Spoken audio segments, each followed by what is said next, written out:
Hello and welcome into this first edition of the new podcast here on Racing News Now. If you've already seen the title, you know what it's called. It's called Rookie Stripes. As you probably already know, I'm Garth Allen, but you may not know who this strange man sitting over here to my right, your left is. So, strange man, tell us who you are. So, does that mean I'm a strange man, or I'm strange to all of the viewers and listeners? Yes.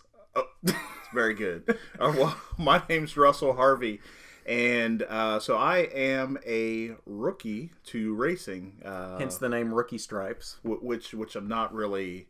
I'm not a driver, so Right. I'm not a rookie in that sense. But I'm a rookie to just understanding the sport, and I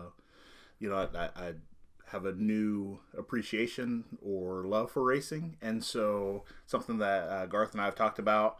So really, for me, I'm just an average guy, Midwest kind of a Define guy. average. That's a great question. I guess we're all average till you get to know us, right? This is true. Well, Then we're all really weird right? once you get Then to know everybody's us. weird, right? Yeah. So, but I'm a sports fan, and I think that's one of the main things. And so just to share a little bit, I always thought that maybe NASCAR wasn't a sport. So I was one of those guys. So you asked me, Oh, is you're NASCAR one a of sport? those Right, guys. So Everybody just instantly tuned out right now. Right. So is NASCAR a sport? And so let me say that I have since learned that it is indeed a sport, and it takes a tremendous amount of skill. And so, but prior to that, I was one of those. It's just a bunch of guys making left-hand turns. I shouldn't say guys because there's a lot of women in the sport, and There are now. There didn't used to be. right. Yeah. And so. So at any rate, so that's me, and I'm sure as we go along, you'll learn a lot more about me. But I was glad to share. So, a lot of people know you, but for those that don't, tell us a little bit about yourself. Well, what do you want to know, Russell? What would you like to know about me? Put him on the spot. That's how average are you? How average am I? Not average at all. Okay. I'm not basic in the slightest. So here's what I would like to know. Mm-hmm. So you definitely love the sport. Mm-hmm. So what was the first? So what got you interested in the sport, or what really helped you develop a love for the sport? So, from a very, as long as I can remember, the first race I remember watching, I was probably like 4 or 5. It's one of my earliest memories. It was a Martinsville race, and Jeff Gordon and Dale Jarrett were battling for the win. I think Gordon ended up winning, if I remember right. I don't remember what year that was. I want to say it was probably like 96 or 97, somewhere in there. And my parents just kind of turned it on and tried to get me interested in it. My dad wasn't so much into NASCAR as my mom was. My mom stayed interested in NASCAR for a long time. My dad was more into it just to kind of get me interested, and as soon as I was interested, he was done with it. But that was really where it started, and from that day, I was a Dale Jarrett fan till the day he retired. Which is kind of funny since he didn't win that race. But Right. But that's how I got into it. And then I went through a period, I think, as a lot of us do in my teenage years, where I wasn't super into NASCAR. I was still interested and kind of followed it, but I didn't watch a lot of the races all that much. And then I kind of got a lot more back into it probably my senior year in high school into college, because I realized how much I enjoyed broadcasting and how much I really wanted to broadcast NASCAR, and that kind of became the focus of my life from that point forward. Okay. So for you, it was kind of a childhood thing. Mm-hmm. For me, it wasn't that at all. It was actually kind of thought it was kind of interesting, but just not really into it. And then I had my first opportunity to go to a race. And with that, it just being there live and to hear it and to feel it, that was just really impressive. And to see, just when you watch on television, it's just not, it doesn't do it justice at all. Nope. And so I was just completely blown away. And so I don't know that even at this point that I even have a favorite driver, not racer, because I also made that mistake in speaking to a fan and said, who's your favorite racer? Was quickly corrected that it is not racer. This was not me correcting him on that. This was a different fan, right? But it is not racer. It is driver, and so you really let people know you're a rookie when you say who's your favorite racer. So at any rate, I don't think that I have a favorite driver at this point, but I do just have an appreciation for the sport, and so I'm excited. So where was that first race, and when was it? So it was here in Indianapolis. So it was the 400 Brickyard, and so maybe 6 years ago, I think. Okay, so 2013 sound right then? About that, yeah. Okay. Yeah. Do you remember who won? I don't. I was going to try and pin down the year if you remembered who won. I don't. Honestly, I don't even remember who won the 2013 Brickyard. They all kind of meld together because most of them, to be honest, and I hope this doesn't dissuade you from future Brickyard 400s, but it's one of the more boring races of the season. Okay. Right. Stock cars are not great at Indianapolis. Okay. And to anyone that actually does enjoy NASCAR races in Indianapolis, don't take what I say as I'm bashing you, but honestly, this year was a little better than a lot of them have been in the past, but it still wasn't great. The Xfinity race on Saturday was pretty good. The Cup race on Sunday was iffy, but I don't know that with the current car we have, racing at Indianapolis can be very good. Okay. So I don't know. But that's an inherent flaw in the current car. That's a whole nother can of worms. Right. But yeah. So and that's the thing, and that's circling back to what you said about everything you saw when you went to the race. That's one thing I try to tell people that aren't necessarily fans. All the people that are just like, oh, all they're doing is turning left, and you were telling me before that you used to be one of those people. Right. Right. But and then you go to a race and you realize there's so much more to it than that, or you watch on TV and realize all the strategy involved and everything. Sure. So there's a lot more. There's a lot more to it than that, and you realize that from actually going to a race and experiencing everything involved. And that was one thing when I went to the Brickyard this year as a part of the IMS Radio Network crew. I was the spotter for Ryan Marine, one of the pit reporters on the radio broadcast. And so I was just kind of running around with him pre-race down on pit road and everything. And I had covered the Brickyard before as media, but I hadn't done it since I'd been in college. And that was totally different. Like, I wasn't down on pit road. I was just kind of hanging out in the media center or going back in the garage and talking to drivers. I didn't really take in pre-race the way that I did this time around. And I told Ryan at one point there, pre-race on Sunday, I was like, this is exactly the same thing I do for the most part at ARCA races. And I was like, and not to knock Salem or IRP or Nashville or any of these short tracks that ARCA goes to, but this is totally different. Like, I love going to ARCA races and experiencing everything involved in them and how much I can get entrenched in all of that. But there's a difference in being on pit road pre-race at an ARCA race at Salem and being on pit road at one of the crown jewel races of the top level of the sport. Like, the pageantry around it, everything happening. Right. It was honestly, and this kind of sounds cliche even in my head before I say it, but it almost seemed magical. You know what I'm saying? Yeah. So, but I mean, some of that's also because of the the level of the competition, or just it's like going to a Major League Baseball game versus a minor league game. Right. And so, I think there's probably some of that also. But I also just picked something up you said pit road, road with a D, yes, not pit row. No. Technically, I don't know that that's an incorrect term, but it's not used hardly ever. Like, pit road is the more generally accepted term. Okay. So, because I've always known it as pit row, so all of you...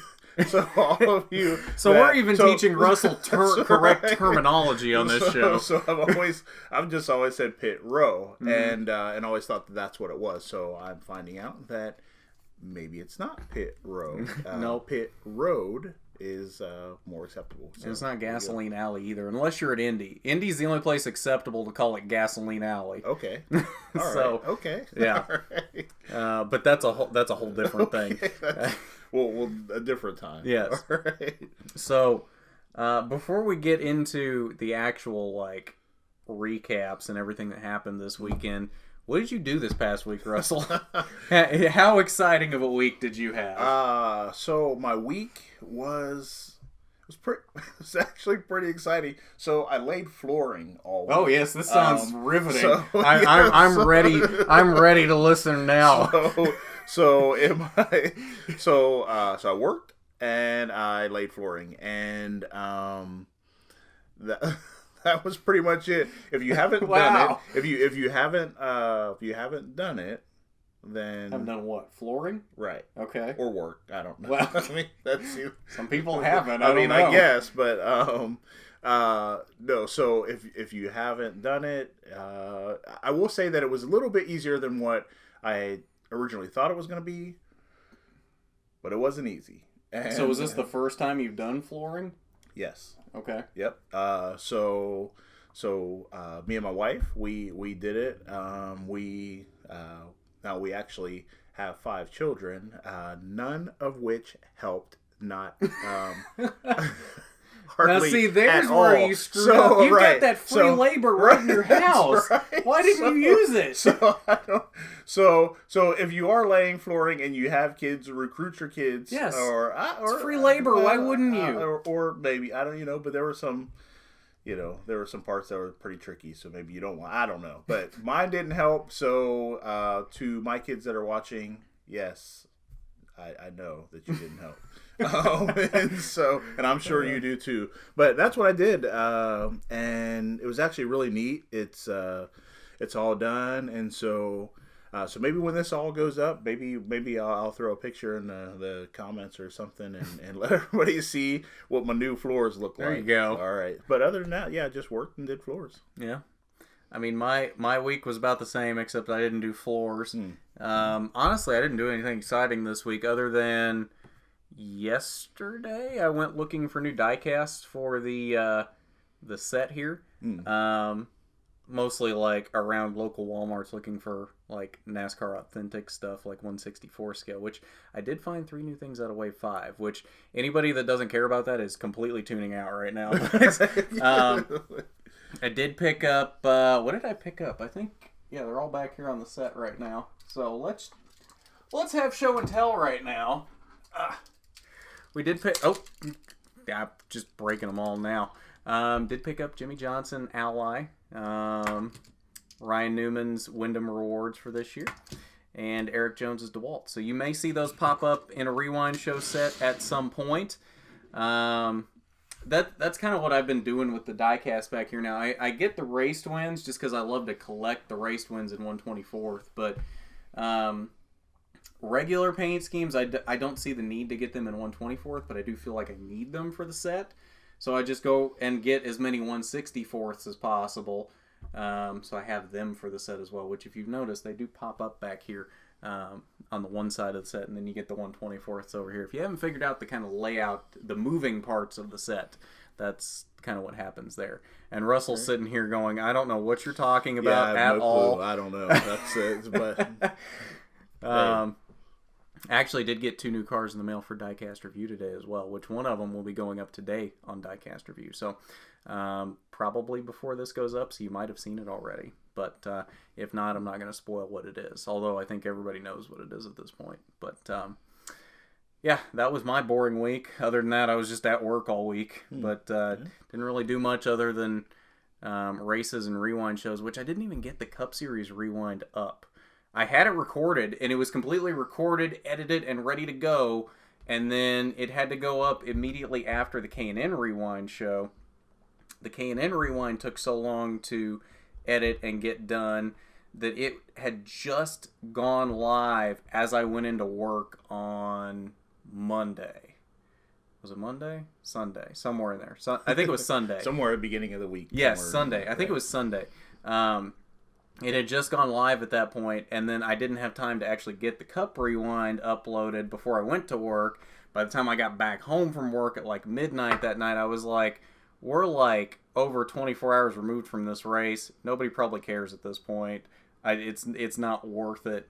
You know what I mean? But what if there's that, maybe there's those people out there right now that are still just upset because they just wanted to know and you let them down. I apologize for that. I truly deeply apologize to the 2 people that are extremely... Hey, maybe 3. I don't know. I'm sorry, 3 people that were mad that I never got a Cup Rewind out this week. Right. I mean, between it and the ARCA Rewind are actually 2 of the most viewed shows on RNN. So, okay. But the thing is, the further you get removed from the race, the less viewed they are, because it's just people don't care as much the further you get away from the race, because generally by that point they've figured out through another means what actually happened. Right. So they don't need me at that point. But I do appreciate those of you that do watch the rewind shows when I put them up later than I should. I see you and I appreciate you. You are seen. You are seen. That's right. I'm watching you. So, I guess that gets us into... I guess we can talk a little bit more in depth about Richmond, since I never actually got the Cup race up. Sure. Martin Truex Jr. did win, 2nd week in a row. With a spin and win, got spun late by Ricky Stenhouse Jr., who was on fresh tires trying to get back on the lead lap. Honestly, kind of a little bit of a bonehead move, but at this point, I don't think we're really surprised out of Stenhouse. He's kind of gotten a reputation for doing dumb stuff like that, and probably most of the reason why he is losing his ride at the end of the season, which if you haven't heard about that, we will talk about that in a moment. That did get just announced today. So, spoiler. Yeah, spoiler alert for 10 minutes from now, or however long it takes to get to that point. So yeah, it was crazy. So the spin and win is actually, I mean, it's really impressive. I mean, for that to happen. So do you think that was it more skill, or was it more just car, or was it just position already, or so why? Yes. Yeah, it definitely skill, because Truex is one of the best out there right now. Definitely the car, because he's with the best team arguably out there right now. And at that point, I don't think there were a lot of cars on the lead lap. So since he didn't hit anything, all he had to do was come down and change tires. And it really, honestly, it didn't take him that much to get back up to the front. Kyle Busch was the leader after that point, and it really didn't take him that much effort once he got to Kyle Busch to actually get around him for the lead there at the end of the race. So, it was just a Truex night. There was nothing gonna stop that outside of Stenhouse actually full on wrecking him and like damaging the car. Okay. All right. But yeah, that was it was an impressive drive out of Truex. Definitely, he's definitely positioning himself right now as one of the championship favorites. He's won both of the playoff races so far, and very easily could win all 3 races in the first round. He came within 1 corner of winning the Roval race last year, which is this weekend's race, until Jimmy Johnson ran out of talent in the final chicane. Okay. And Ryan Blaney came through for the win. But Yeah, Truex could very easily sweep the first round of the playoffs and make himself the championship favorite. Okay. Which is funny because we came into the playoffs not even really thinking about Truex. We were thinking about his other three teammates. Kyle Busch, obviously, for years now has just been the guy we're looking at. It's okay, he's the championship favorite every year going into the playoffs. Right. Denny Hamlin has been extremely strong this year, and then Eric Jones just won the Southern 500 a couple weeks ago. So we were looking at Truex's three other teammates, and then we kind of forgot about Truex a little bit. Okay. And then he comes out and wins 2 in a row and goes, "Hey, don't forget about me." Right. Like, I am here. That's right. Okay. So what about the race? The race overall, what did you think about the race overall? Honestly, it was kind of boring. We had 3 different leaders. That was it. Right. Kyle Busch led the most laps. He led 200 and some. Truex and then Brad Keselowski was the only other driver to lead laps in this race. Okay. So Richmond is kind of that enigma of a track where it is a short track, but it races kind of like a mile and a half. And mile and a halfs with the current car and the current package aren't that great. Okay. You get decent racing right on a restart, but then once the field starts to spread out, just nothing happens. Okay. You can't pass. It's very difficult. Like, really, one of the only passes that happened in this race was Truex's pass on Busch for the lead at the very end of the race. That was really one of the only green flag passes that happened in this entire race. Okay. Or in terms of passes that mattered, I guess. I mean, you can look back there like that 20th to 30th bracket, but I mean, not to knock those guys, but who's really paying attention to the battle for 24th? Right. You know what I mean? Right. Again, not to knock those guys. They have a purpose for being out there, but no, but it is kind of so. I guess in terms of who's winning, nobody's really watching that. But it is kind of neat to see, in terms of being a fan, in the stands and watching that. I don't know. I just think it's interesting, at least, but not. No, as far as who's winning the race, nobody cares about who's in the back. Really, yeah. So exactly. Right. But then there was the other incident in this race. The Alex Bowman and the Austin Dillon incident where Bowman just blatantly he dunked him. He dumps him in 3 and 4 for Bowman kind of dive bombing 1 and 2 on the same lap. Right. I mean, is Austin Dillon really in the right here? He's not in the playoffs, but Bowman is, and he might have just taken away Bowman's chance to make it to the round of 12. I mean, to me, that seems like kind of a bonehead move. So is it a matter of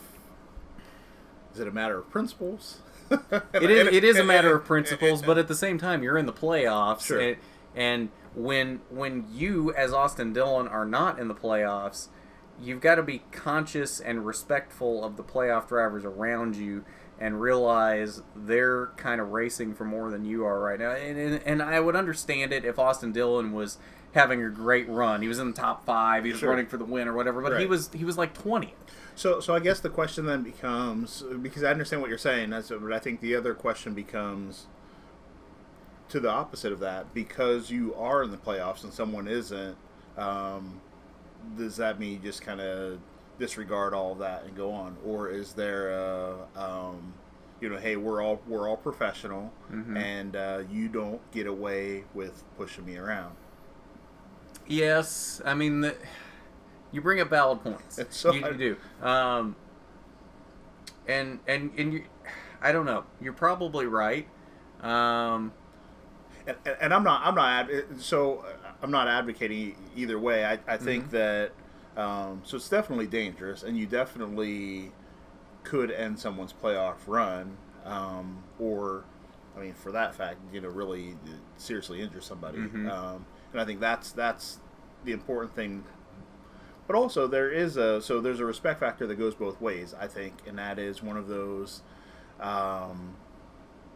Yeah, do you get to push me around? I understand I'm not in, and you are, but I'm a pro just like you, and we're out here trying to do our thing, and so. Well, see, and here's the other thing, though. Unless I missed it, I don't think Bowman ever actually made contact with Dillon on his little dive bomb into turn 1. Okay. He probably entered the corner a lot shallower than he should have and kind of took Dillon's line away, but never actually made contact with him. Just kind of made a little bit of a bonsai move to get a spot, and then that was it. And then, unless I missed it, there might have been contact there that I missed, but I don't remember there being contact. And then Austin Dillon just kind of goes down into turn 3 and goes, "I don't like what you did. I'm going to turn you." Right. Right.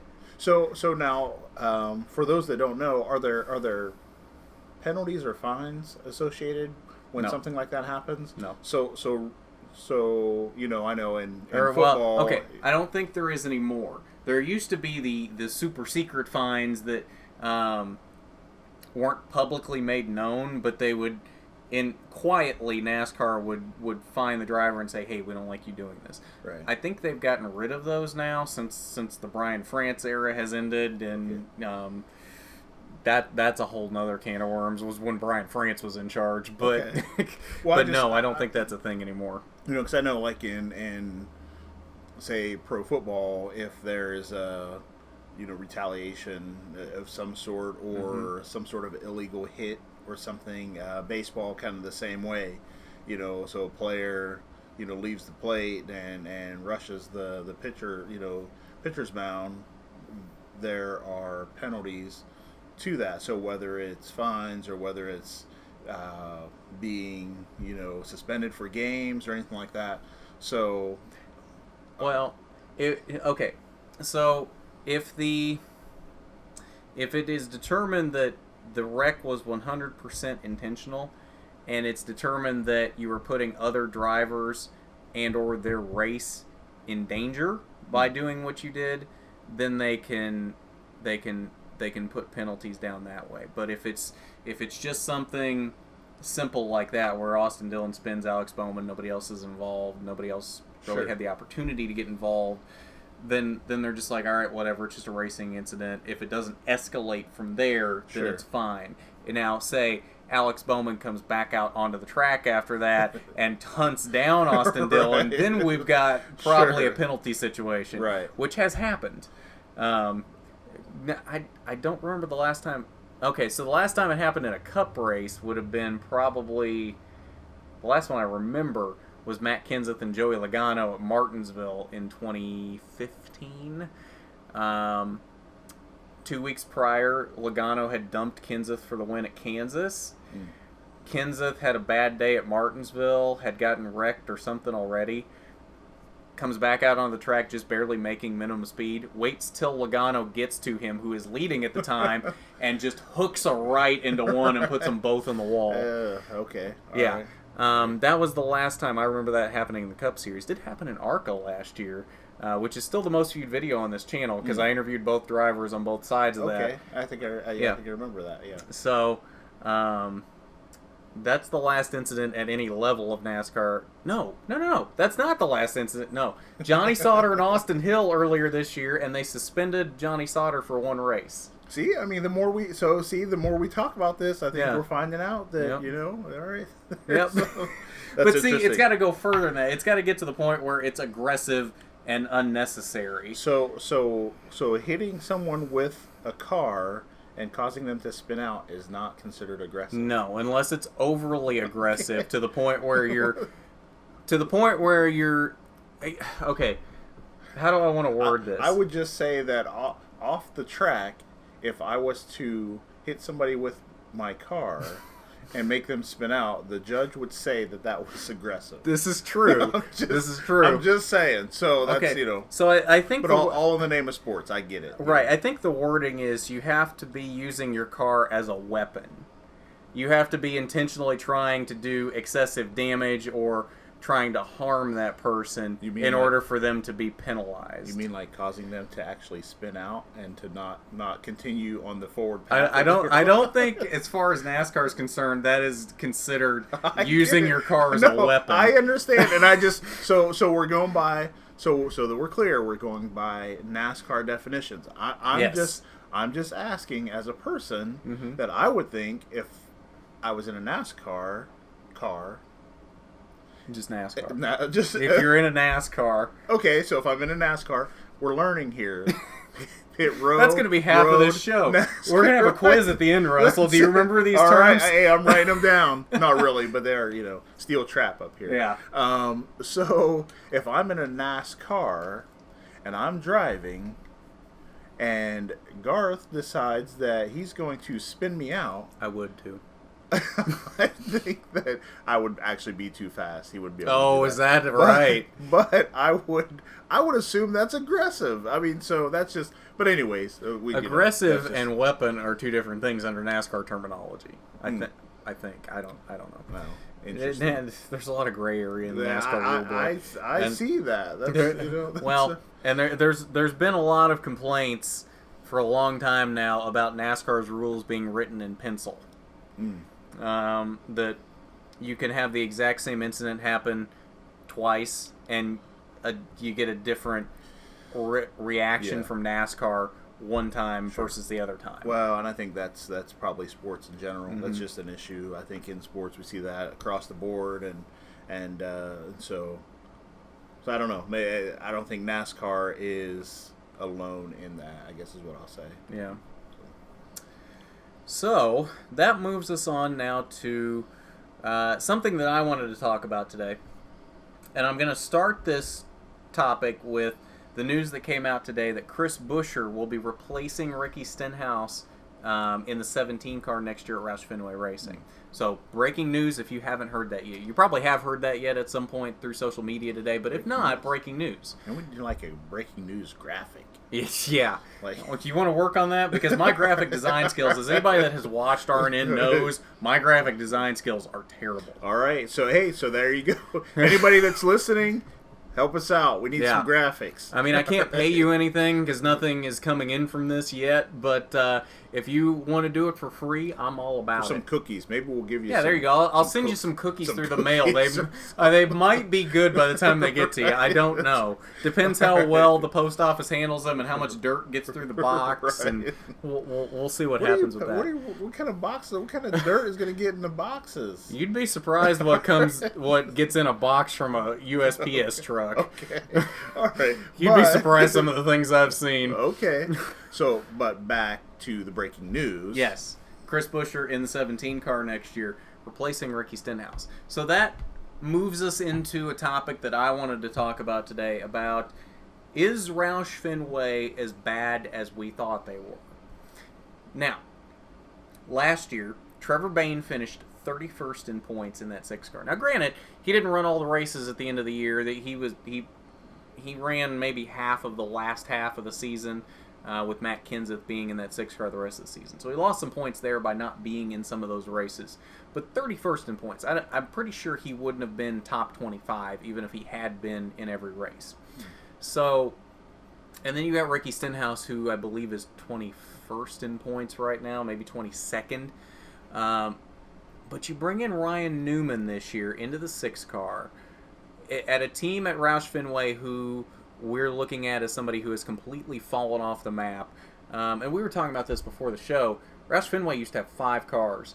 And all 5 of those cars, I believe it was 2004, made what was then called the Chase, what's now the playoffs, in a year that they only had 10 cars in the playoffs. So Roush Fenway made up half of the playoff field that season.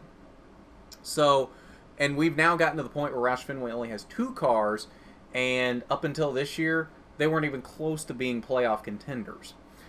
But now, Ryan Newman, who everybody thought was past his prime, gets in that 6 car, somehow ups the performance to the point where he's made the playoffs, and now has a 10th place finish at Vegas to open the playoffs, and a 5th place finish at Richmond, and is now sitting very pretty, and probably, unless something really bad happens at the Roval this weekend, will make it to the round of 12.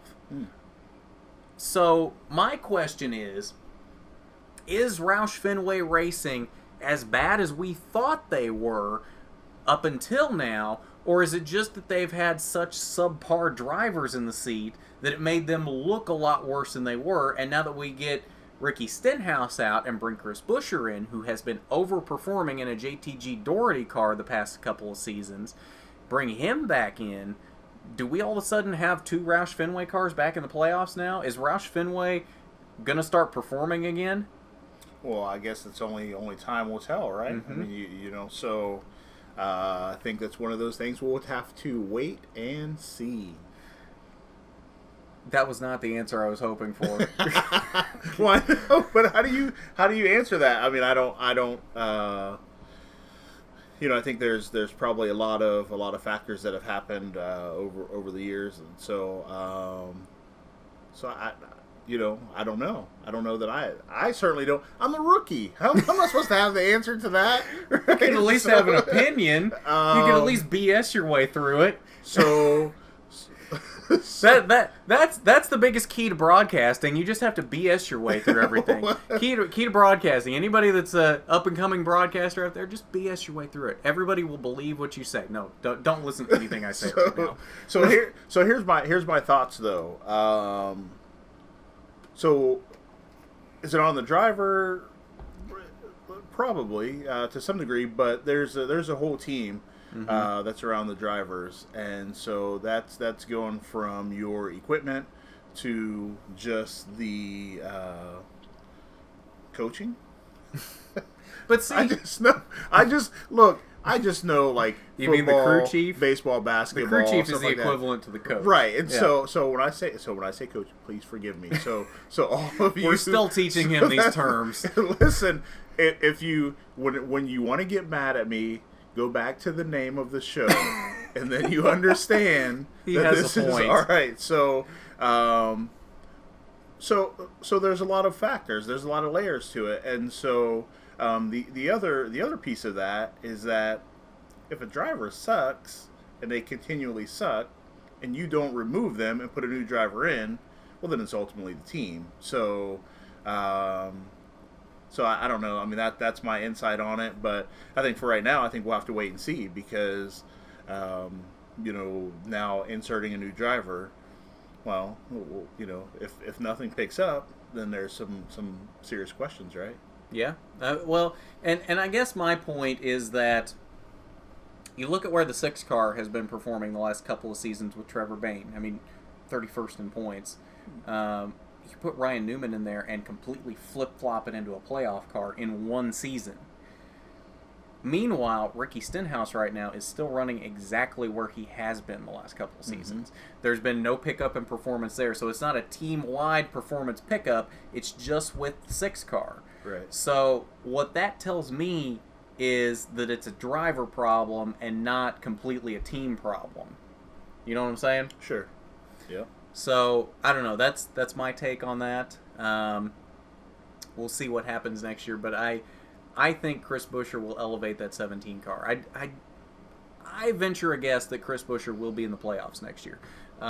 He came fairly close this year. Yeah, he came fairly close this year in a JTG Doherty car, which JTG Doherty cars we know are mid-pack cars, and honestly, without like a road course win or some weird fluke win like that, he's not going to make the playoffs in a JTG Doherty car. But since Ryan Newman made the playoffs this year, that tells me the Roush cars are playoff contendable with a playoff contendable driver in them. Right. So I think Chris Buescher makes the playoffs next year. All right, we'll see. Yeah. So moving on now, one other race this weekend. I mean, I guess we did have an Xfinity race from Richmond, but it was pretty boring as well. Christopher Bell kind of dominated. Nothing really to talk about there. The K&N Pro Series East, they were in New Hampshire this weekend, their second race of the season from New Hampshire. And this is one I know you wanted to talk about because Ty Gibbs won this race, and Ty Gibbs seems to have caught your eye, Russell. Yeah, so I think it's, well, he's 16 years old, so he's getting ready to be 17 years old, and I just think that's really impressive to me, considering that I have, so I mentioned having 5 kids, and I currently have a 17-year-old daughter, and so I know here's a young man who's just getting his driver's license, and he's out here dominating on the track, and I just think that's amazing. And it's not just, this isn't some go-karts and some, some little kid racing somewhere. He's competing with professionals and grown adults, and so to be able to be poised and to hold his own and to win, I just think that's so impressive, and so it appears that he's going to have a bright future, and so he's of course with a great team. And so that was kind of my thoughts. I was just like, man, this when I first seen him, I mean, he looks like a kid, and so I was like, surely this isn't a kid, and it is. And it was. He looks younger than he is. He just looks really young. He's so short. Right. And that's not a knock on him because. Believe it or not, Ty Gibbs actually does watch stuff here on RNN. Okay, all right. So he probably will hear you talking him up. Because he told me at one race, he's like, hey, I watched some of the stuff you did. You were talking really good about me. He is. He does look a lot younger than he is. I would not have believed he was 16. Right. But and so that's what kind of threw me off. And then to find out that he was 16, I just think it's impressive. And so.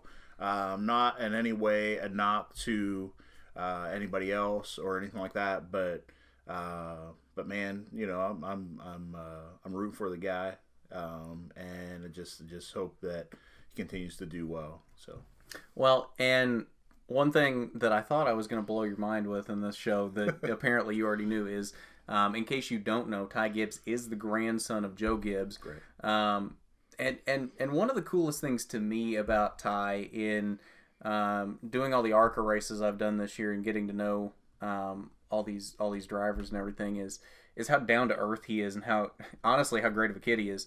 You would honestly, a lot of people with a famous last name like that, mm-hmm. you would expect them to kind of have their nose stuck up in the air and not kind of have this attitude about themselves. No, Ty is honestly one of the nicest people I've ever met. I probably would. If Joe Gibbs was my grandfather, I probably would. You'd have your nose stuck up in the air like, I'm Joe Gibbs' grandson.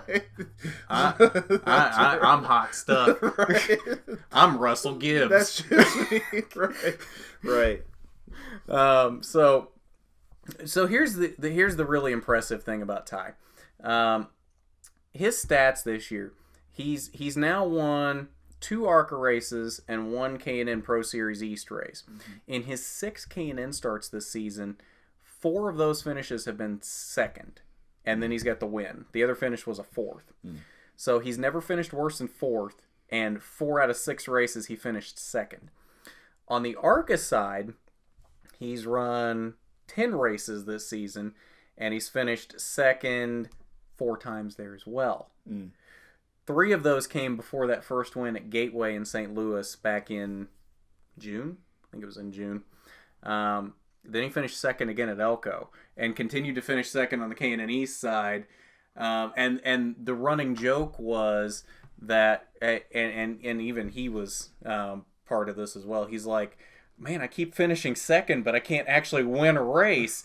And even after he won at Gateway, he kept finishing second. But now he won the last ARCA race at Salem. He just won this weekend at New Hampshire on the K&N side. So I think he's to that point where he's going to start really winning things. Because the saying has always gone, it's hard to win that first race. Mm-hmm. But once you do win that first race, they come a lot easier after that. Right. Because you figured out how to win at that point. And you wouldn't think that would be something you would need to learn is how to win.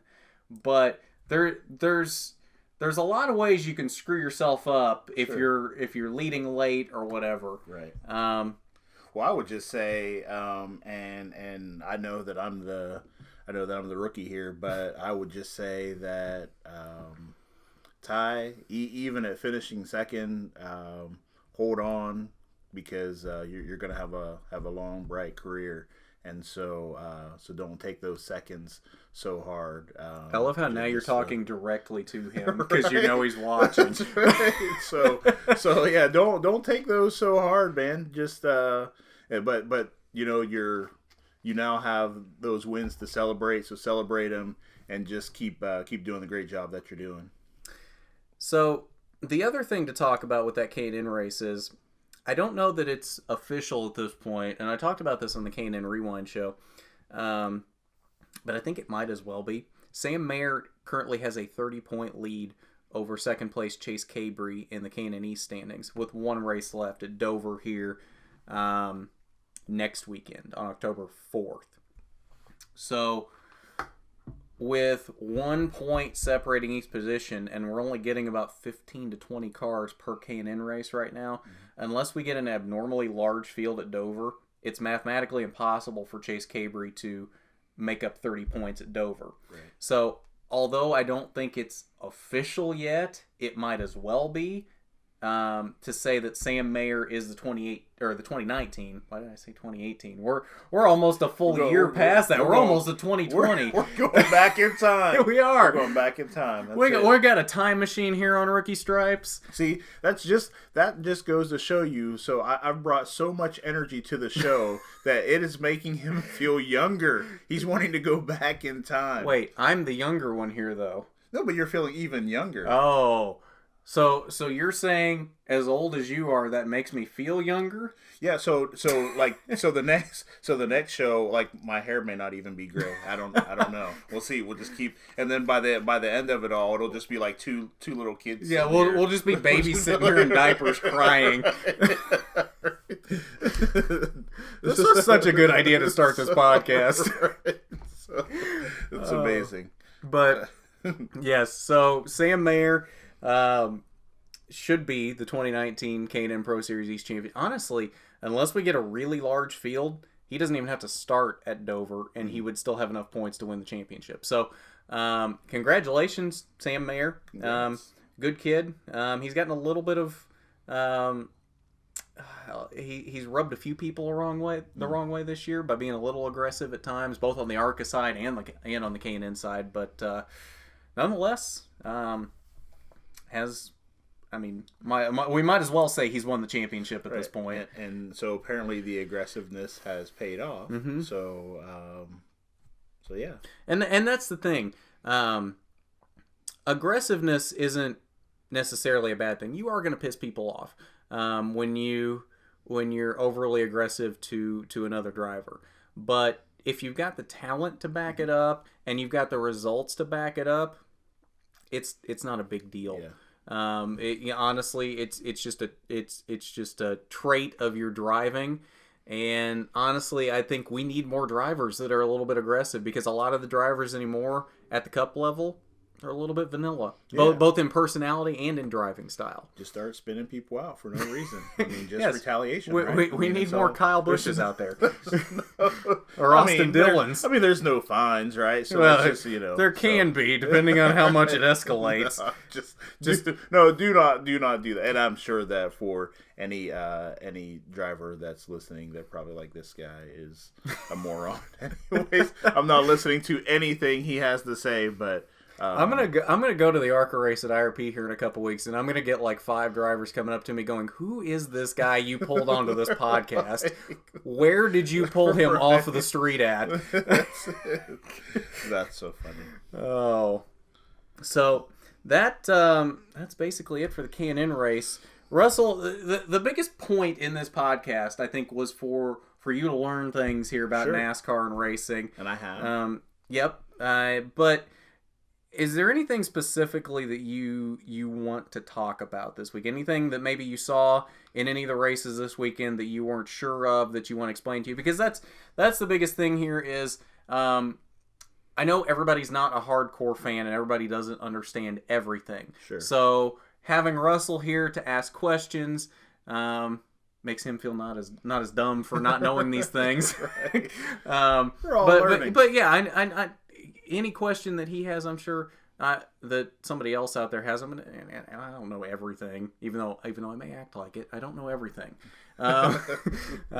So earlier you just BS your way through. Anyways, exactly. Right? That's all. That is the key to broadcasting. That's what I learned in college when I went to college for broadcasting. Just BS everything. I'm almost unsure about asking a question because I don't even know if I'm going to get the right answer. It's like Russian roulette. That's right. I'm going to have to go back and look up the answer and make sure I was told the right thing. That's right.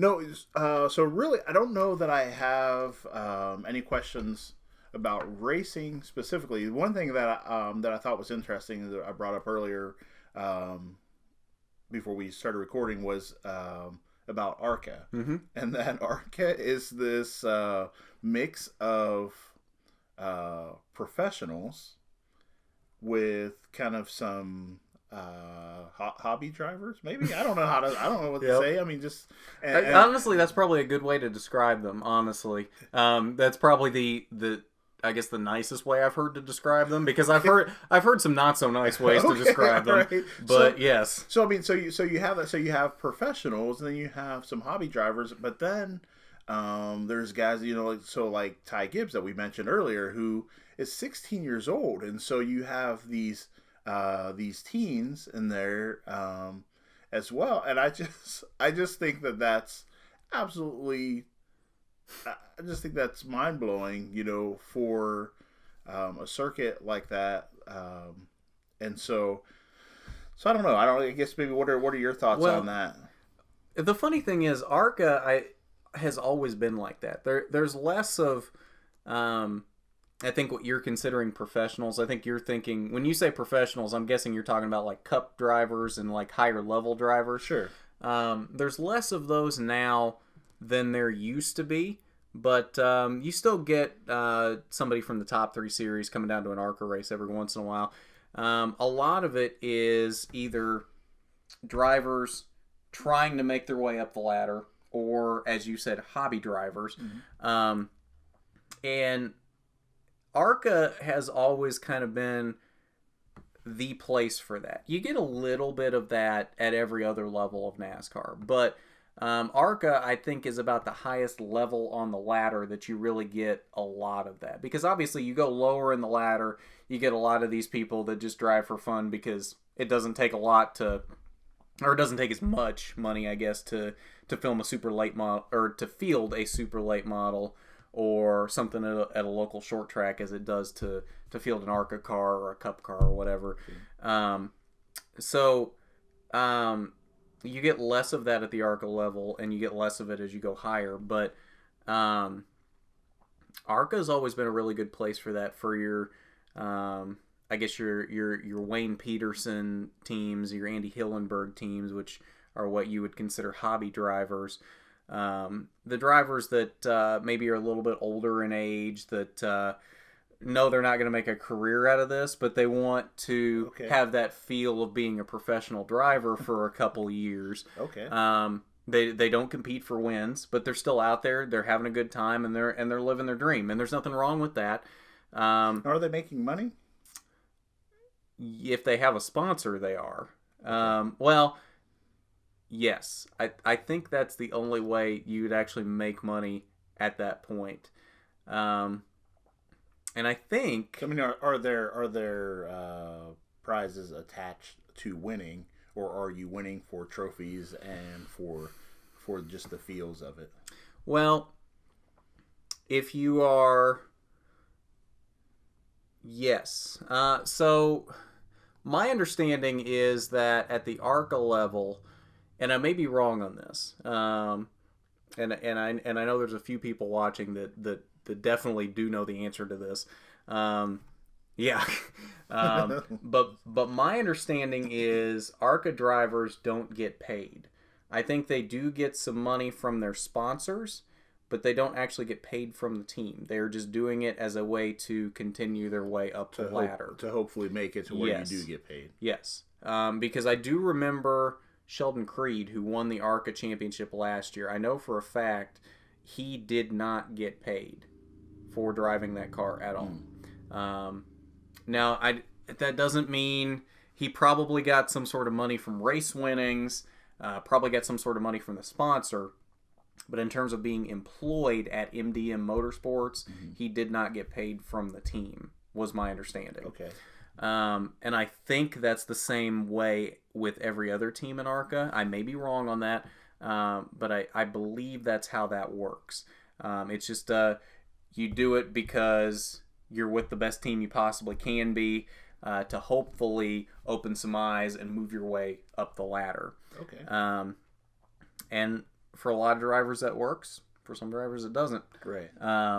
But if you're doing something that you love, then of course you want to make it to that next level. But even if you get to travel around and drive and have some fun, it can be pretty neat. Yeah, I mean, you get to go all around the country, basically. I mean, Yeah. you get to do all this traveling. I mean, that's one of the biggest things I love about covering it is Right. I get to go to all these different places. I mean, Right. it's like mini vacations every time I get to go to these different races. Right. I get a day at the track, and then I spend an extra day just doing whatever kind of like touristy things, because it's like, why not take a mini vacation? Right. When's the next time I'm going to get to Kansas City? Right.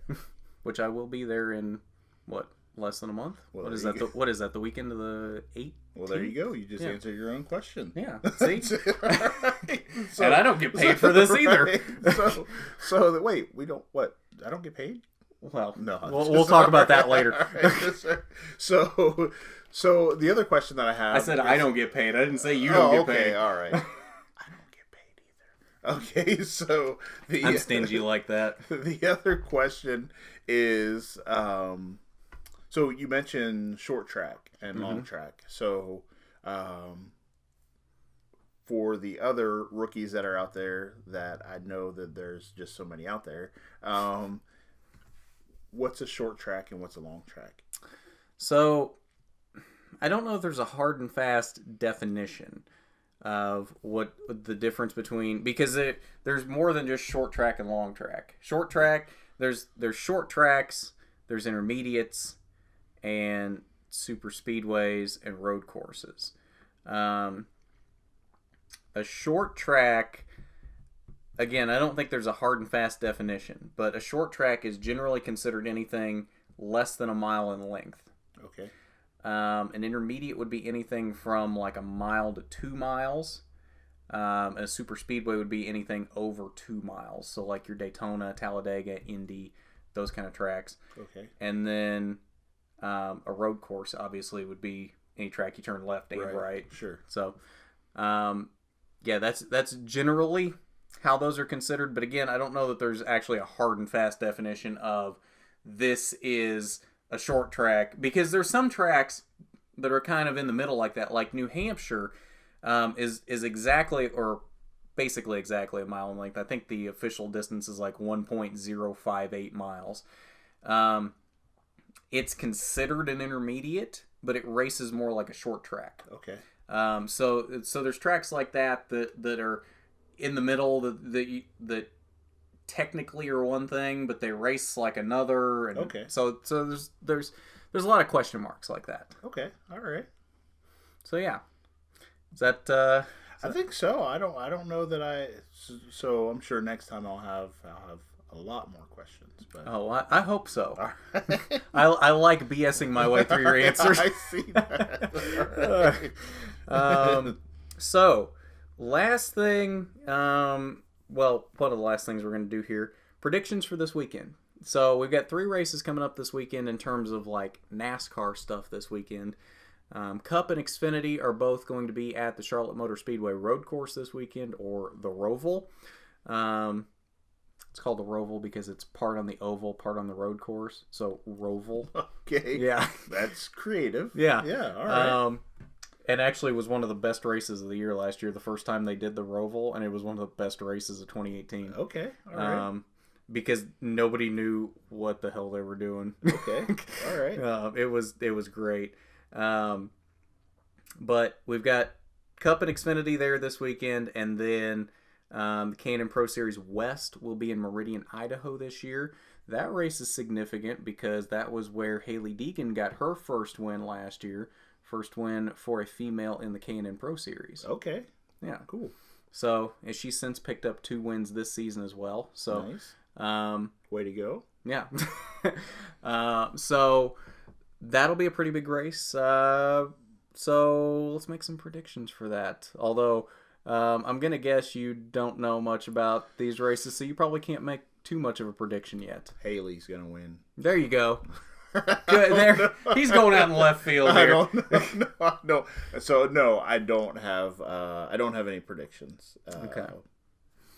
So, but you do.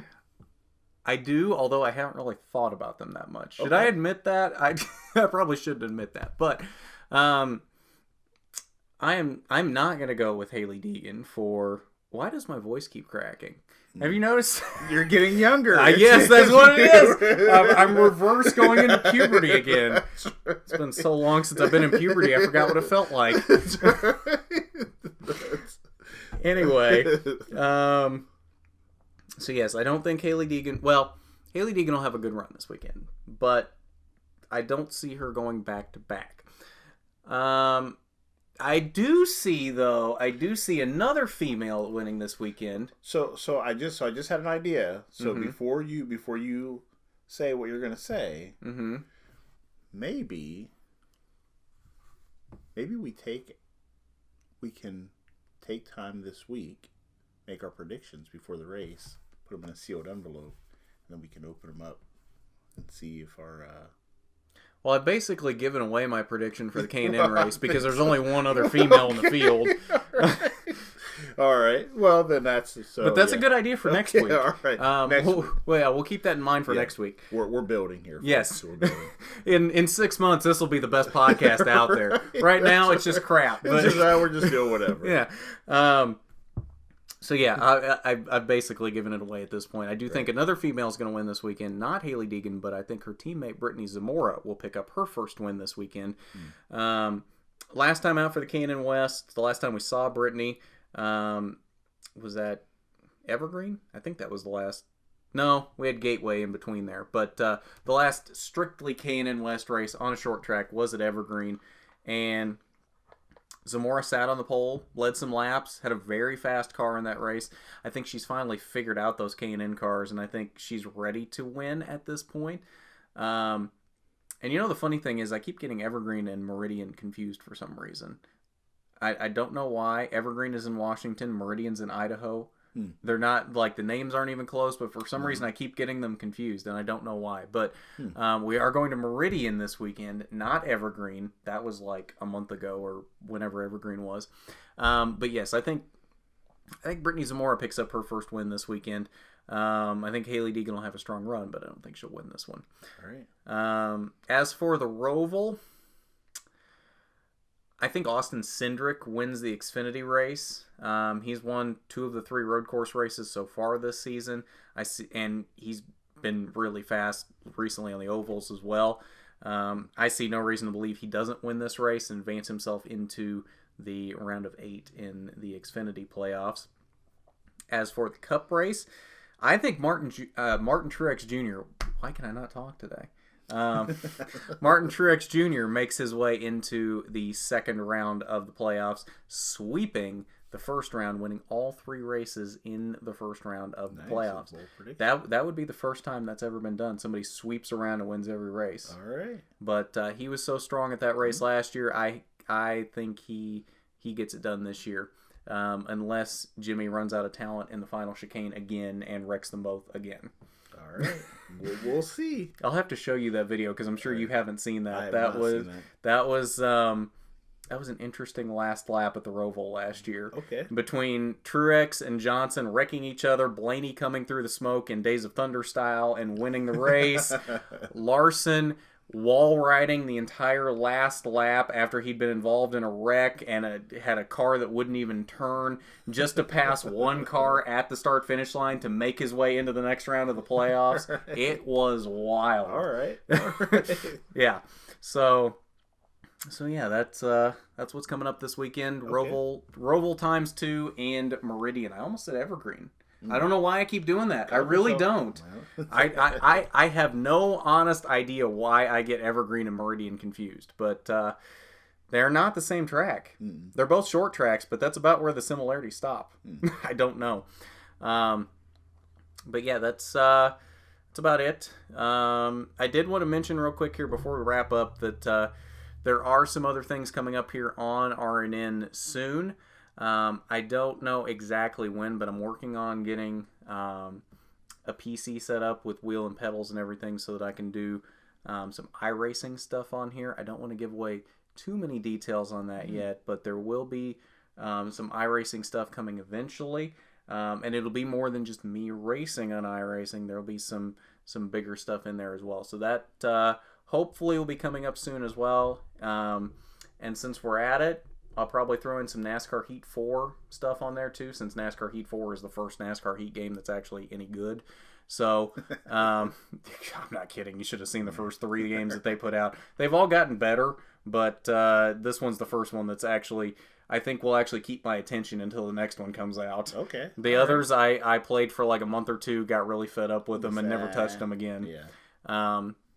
This one I think will actually keep my attention until next September. Okay. So yeah, that'll probably show up eventually as well for some extra stuff on here. That should be pretty fun. But this should be a new weekly thing we've got going on here. Yes. This will be fun to continue to grow it. We will have guests on here eventually. I think that's news to Russell because I don't think we'd even talked about that yet.